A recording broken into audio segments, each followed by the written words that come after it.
एक तरफ दिल्ली में सीएजी रिपोर्ट को लेकर सदन से सड़क तक सियासी घमासान, तो वहीं बीजेपी सरकार दिल्ली के विकास का रोडमैप तैयार कर रही है। चुनाव के दौरान दिल्ली वासियों से किए गए वायदों को पूरा करने में जुटी है रेखा सरकार, और ये साफ कर चुका है कि दिल्ली में यमुना से लेकर सड़क तक सब कुछ साफ होगा। खुलेगी, तुम्हारी चोरी खुली भी गई है और तुम ईमानदार, तुम चोर लोग हो। इसने वो कैसे बोली? इसकी हिम्मत कैसे हुई बोलने की? आप बैठिए, आप भी बैठिए। अनुशासन का पालन करिए आप लोग। वो कर रहा है, मैं बोलाऊंगा भी, आप तेरे को भी कुछ। सीएजी की 2 रिपोर्ट आई, दिल्ली की सियासत गरमाई। इसकी हिम्मत कैसे हुई बोलने की? इसकी हिम्मत कैसे मेरे पास में होकर की? अरे गुंडा, तू चुप सभी सदस्यों से मेरा अनुरोध है कि अपना स्थान ले। सदन में बीजेपी वर्सेस आप, सीएजी पर सियासी घमासान, हंगामा हंगामा और सिर्फ हंगामा। 3 दिनों के निलंबन के बाद जब आम आदमी पार्टी के 21 विधायक दिल्ली विधानसभा पहुंचे तो सदन की कार्रवाई शुरू होते ही बीजेपी और आप के बीच फिर संग्राम छिड़ गया। तुम चोर लोग हो, चोरी से आए थे तुम लोग।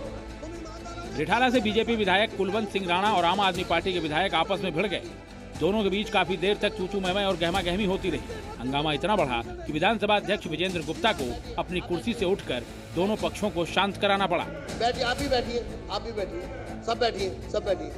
हालांकि विधानसभा स्पीकर के बार-बार कहने के बाद भी कुलवंत सिंह राणा के पास बैठे आम आदमी पार्टी के विधायकों से तीखी नोकझोंक जारी रही। इस दौरान विधानसभा के अंदर भाषा की मर्यादा भी टूटती दिखाई दी। दरअसल सदन में संग्राम की वजह सीएजी की रिपोर्ट है।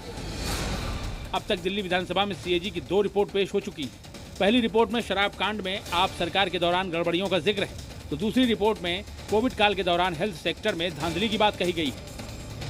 अभी सीएजी की 12 और रिपोर्ट सदन में पेश होनी है। हालांकि आम आदमी पार्टी सीएजी रिपोर्ट पर सवाल उठा रही है, तो बीजेपी सीएजी रिपोर्ट को लेकर आम आदमी पार्टी पर हमलावर है। कैग की रिपोर्ट में इनकी तमाम खामियां निकली है, वरना अगर मैं जो बोल रहा था, आपको पता है कि ये लोग खड़े होकर ऑब्जेक्शन जरूर करते, नहीं कर सकते क्योंकि मेरी बात में कहीं कोई असत्य है नहीं। कैग की रिपोर्ट भी कहती है और हम चोरों को बख्शेंगे नहीं। दिल्ली यही तो इंतजार कर रही है कि ये जो आरोप का खेल खेल रही है भारतीय जनता पार्टी सरकार बनने के बाद भी उसे बंद करे और जो वादा किया है उसके अनुरूप बजट लेकर के आए और जनता को काम करके दिखाए। इसी बीच दिल्ली में बीजेपी सरकार जनता से किए गए वादों को पूरा करने में जुट गई है। हर वो संकल्प जो दिल्ली चुनाव के दौरान किया गया, उसे जमीन पर उतारने के लिए रेखा सरकार आगे बढ़ रही है। यमुना की सफाई युद्ध स्तर पर चल रही है। दिल्ली सरकार जल्द ही यमुना में क्रूज सेवा शुरू करने वाली है। वजीराबाद बैराज से जगतपुर गांव तक ये क्रूज सेवा शुरू होगी। क्रूज में 20 से 30 लोगों के बैठने की क्षमता होगी। सड़कों की स्थिति सुधारने की कवायद चल रही है। साफ सफाई पर विशेष ध्यान दिया जा रहा है। दिल्ली की बिजली व्यवस्था सुधारने पर जोर है। लंबे पावर कट पर रोक लगाने का प्लान तैयार है। भ्रष्टाचार के पन्ने खुलने पे तो हंगामा तो मचता ही है। रोज भ्रष्टाचार के नए पन्ने खुलेंगे, हंगामा मचेगा ही। तो फंसते हुए नजर आएंगे कहीं आपके सामने।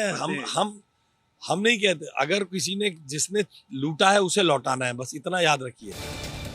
रेखा सरकार के सामने दिल्ली में चुनौतियों की भरमार है, लेकिन सरकार का साफ साफ कहना है कि जो वादा किया है उसे निभाएंगे और दिल्ली की एक अलग पहचान बनाएंगे। ब्यूरो रिपोर्ट, जी मीडिया।